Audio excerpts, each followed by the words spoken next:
Jesus showed me like things, things that are going to happen before 2030. And now I gotta tell people, I don't have a choice. When you see what I saw, you can't just go back to your regular life. You can't just pretend everything's fine and go about your day. I know some people are going to think I'm crazy because, I was a doctor. Like, I was the one who looked at EKGs and blood work and said, this is science, this is fact. So if you would have told me a year ago I'd be sitting here today talking about visions and Jesus, I would have said you lost your mind. But here I am. My name is Emily. I'm from Denver, Colorado, and I worked in the ER for like 12 years. 12 years of seeing the worst stuff. Car accidents, gunshot wounds, kids with fevers that wouldn't break. I was good at my job, calm when everybody else was freaking out, because you have to be in that line of work. My brain worked in a very specific way. If I couldn't see it or measure it, it wasn't real. That's how I was. My family went to church when I was little, but I left all that behind in college. I didn't have time for fairy tales. People died, and that was it. That's what I believed. And then I died. It was last October.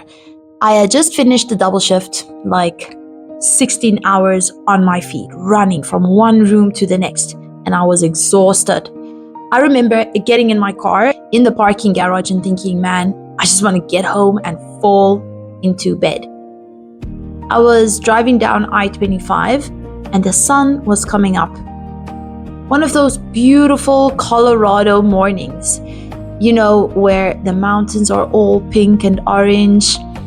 And I was just looking at them for a second, and I guess my eyes closed just for a second. When I opened them, I was in the wrong lane and a semi-truck was right there. Right there. And I could see the grille and the letters on the front. I didn't even have time to be scared. I just thought, whoa, that was my last thought. Oh. And then everything went black. And then I was in the light. It wasn't like a light you see on Earth. It wasn't bright in a way that hurt your eyes. It was like the light was alive, warm, and it knew me. And the first thing I felt was peace. A peace so deep that everything I ever worried about just vanished. Like my student loans, that fight I had with my sister, the patient I lost last month. All of it. Gone. Like it never even mattered. And that's when I knew I was dead. I knew it. My body was back in that crushed car on the highway, but I wasn't in it anymore. I was home. Then I saw my grandfather, who died when I was 15 from cancer. I watched him waste away to nothing. But the man standing in front of me wasn't sick. He was young and strong, and his eyes were they were so clear. And he smiled at me and said, Emily, you made it.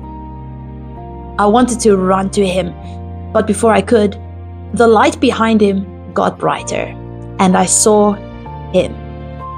Jesus. I can't describe him. Not really. No painting I ever saw in a church comes close. He was power and love, the most real thing I've ever seen. I didn't fall on my knees. I just fell. My whole self just gave up because I was looking at my Creator. And he looked at me and he knew everything. Every bad thing I ever did. Every patient I was short with. Every night I spent drinking to forget a bad shift. Every time I told somebody that God wasn't real. He saw all of it. And he loved me anyway. I could feel the love coming off of him in waves, so strong it almost hurt, but in a good way. He said my name. When he says your name, it goes right through you. And he said, Emily, there are things coming. You need to see them so you can tell my people. And I said, okay, show me. And then the visions just came, like one after another, but all mixed together. I can't really put them in order. First, I saw lights in the sky, all over the world.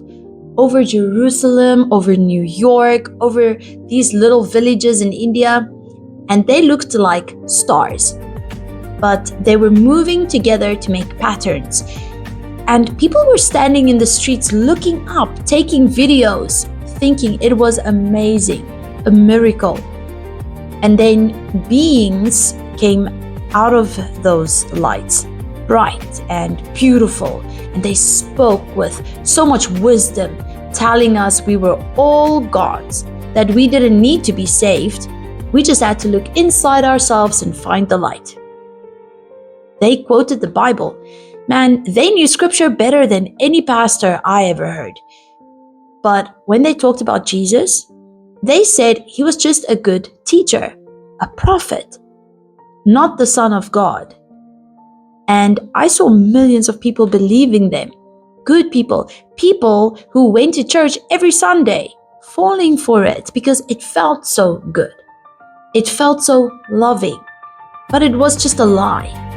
Jesus said to me, my people will be deceived because they never knew my voice. But then, right in the middle of that, he pulled me close and said, but in the middle of this, I will pour out my spirit. Watch. And I saw this wave of golden light sweeping across the whole earth. But it wasn't coming from the sky. It was coming from inside people's hearts.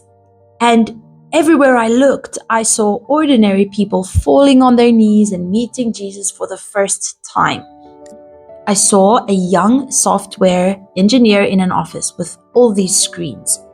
And he just stopped working and started weeping, fell down right there and gave his life to Christ. I saw a college professor, a woman who'd spent her whole career telling students God was a myth. And she was in the middle of a lecture and she just froze, started trembling and looked at her class and said, I just met Jesus. I was wrong about everything. I saw a whole mosque in the Middle East, hundreds of people having visions of Jesus at the same time, bowing down and calling him Lord. I saw prisoners in a jail, the hardest guys you ever saw, crying and repenting. I saw people in Hollywood, in the entertainment industry, canceling projects that mocked faith and instead making things that honored God. I saw government officials in fancy suits openly praying and asking for wisdom.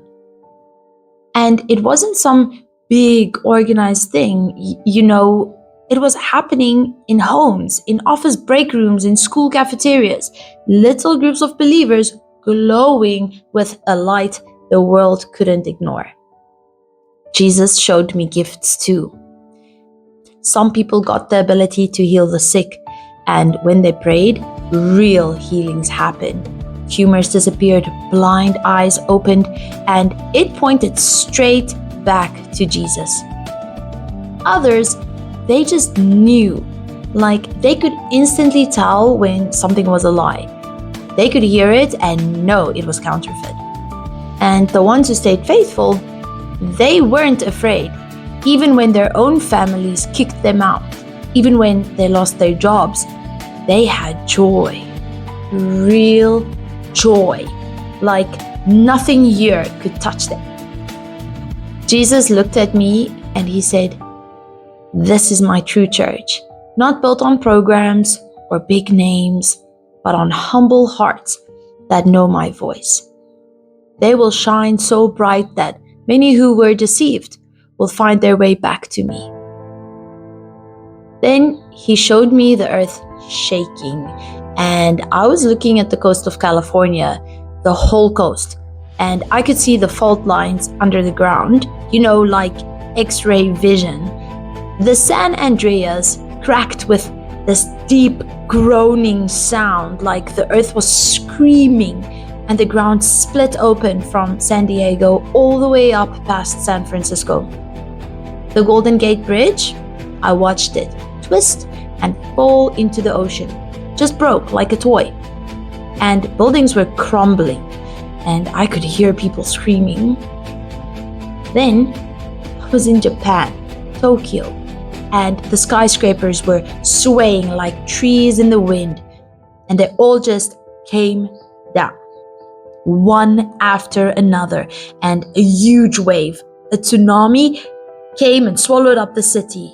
The water so black, it just took everything. And I was sobbing. I couldn't stop crying. And Jesus said, "This is just the beginning of sorrows. The earth will groan under the weight of sin." And then I saw a missile. It was in the sky, moving so fast. And I was following it, like my soul was right next to it. It hit a city. I think it was Washington, D.C. And the dome on that building, the Capitol, it just vanished. A mushroom cloud went up, and it was so white and red in the middle. And I felt the heat from it, even though I was just a spirit. I saw people's skin burning. I saw mothers holding their children, and they just turned to ash. And then it wasn't just one. I saw other ones in the Middle East, in Europe, a city in China, Beijing, I think, was just gone. Whole cities erased, and the smoke covered the sun. Jesus didn't say anything for a long time. Just let me watch. And then he said, "Man will reap the whirlwind, but I will hold my own." Then he took me back again to those lights, those bright beams, and I saw how they were doing miracles too, healing diseases, giving people food, fixing things. And so even smart people, scientists and leaders were falling for it because it seemed so reasonable,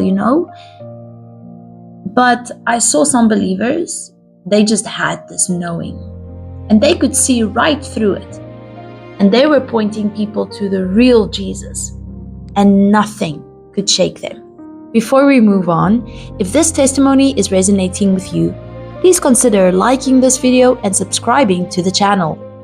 Let us know in the comment where in the world you are listening from. Seeing how far these stories travel truly brings our global community together. Now, let's pick up where we left off. Then he showed me a great wave, but this one was different than the one in Japan. This one hit the east coast of the United States. I saw the Statue of Liberty, and the water came and went over her head like she was nothing, a little toy in a bathtub. New York City, all of Manhattan was underwater. I could see the tops of the skyscrapers sticking out. And then I was in London, and the Thames River rose up and swallowed the Houses of Parliament, Big Ben underwater. Then Miami, then the whole state of Florida, just a swamp again. And Jesus said, "The waters will rise and the coastlines will change. Do not put your faith in nations. Every kingdom built by man will fall." Then everything went dark, like the sun just shut off. And it wasn't scary at first. Not at first. The sky over the whole world went dark, and there was silence. No cars, no planes, no phones, just quiet so deep I could hear my own soul. And then, out of that darkness, a trumpet, the loudest sound I ever heard, shook everything, shook the darkness itself. I saw a crack in the sky, a crack of pure white light. And Jesus wasn't standing next to me anymore. He was in the crack, coming back, coming down. And I knew right then in my soul that it was all over. The whole world passed away and a new one started. He looked at me from the sky and he said, "I'm making all things new." And then I hear beeping. It was a heart monitor. I was back in my body. I opened my eyes and there was a tube down my throat. I couldn't breathe on my own. And there were nurses and doctors all around shouting, and I heard somebody say, "She's back, we got her back." I tried to move, but I was strapped down and I was so confused. I was still half in that other world. I could still see his face. I found out later I was dead for 8 minutes. They had to cut me out of my car with the jaws of life. My heart stopped in the ambulance. My sternum was cracked from CPR. I had a collapsed lung and a lacerated liver. I was a mess. But I was alive. And I'm lying there, and my first thought, I swear, was about the ambulance bill. I'm like, I'm going to be paying for that ride for the rest of my life. I kind of got a smile out of one of the nurses, just to break the tension a little. When they took the tube out, the first thing I said was, "I saw Jesus." The nurse just stared at me. She didn't know what to say. The hospital chaplain came by, this old guy with a gentle face, and I told him everything. About the lights in the sky, about the earthquake, about the bombs, about the wave, about the darkness and the trumpet. I was talking so fast, like the words were just going to disappear if I didn't get them out. He just sat there and listened, and when I was done, he said, "You've had a near-death experience." I had never even heard of that term before. I said to him, "You must think I'm crazy." And he smiled and said, "Not the first I've heard." I was like, great, so I'm a cliche now. But he was kind, just let me talk. I healed fast, way faster than I should have. The doctors kept coming in and looking at my chart and shaking their heads. They said I should have had brain damage from being out that long, but my brain scans were clean. My heart was strong, my broken bones were mending. The head surgeon looked me in the eye and said, "I don't know what happened to you, but you are a walking miracle." And I said, "I know. I'm not scared to die anymore. I'm not afraid of anything really, not earthquakes, not war, not the end of the world, because I know what's on the other side. I know who's waiting for me, and I know He's in control of all of it. Everything I saw is going to happen. I don't know the dates. He didn't give me that. But I know the places. I know the feeling of it. And I know people need to get ready. Not by building bunkers and hoarding food. That's not what I mean. I mean getting right with God. Making sure you know His voice so you don't fall for the pretty lies when they come. Because they are coming. The nice ones. The ones who say you don't need a savior. They are coming. And if you don't know the real Jesus, you will fall for it. But if you let Him fool you now, you'll be one of those lights in the darkness I saw. You'll be part of that. That awakening. You won't just survive what's coming. You'll shine. I was the biggest skeptic in the world. A doctor, a scientist, and if it can happen to me, it can happen to you. He is real. Everything He told me is real. The time is short. He is coming back. I know that now. Emily's story confronts us with one of the most profound transformations a human being can experience.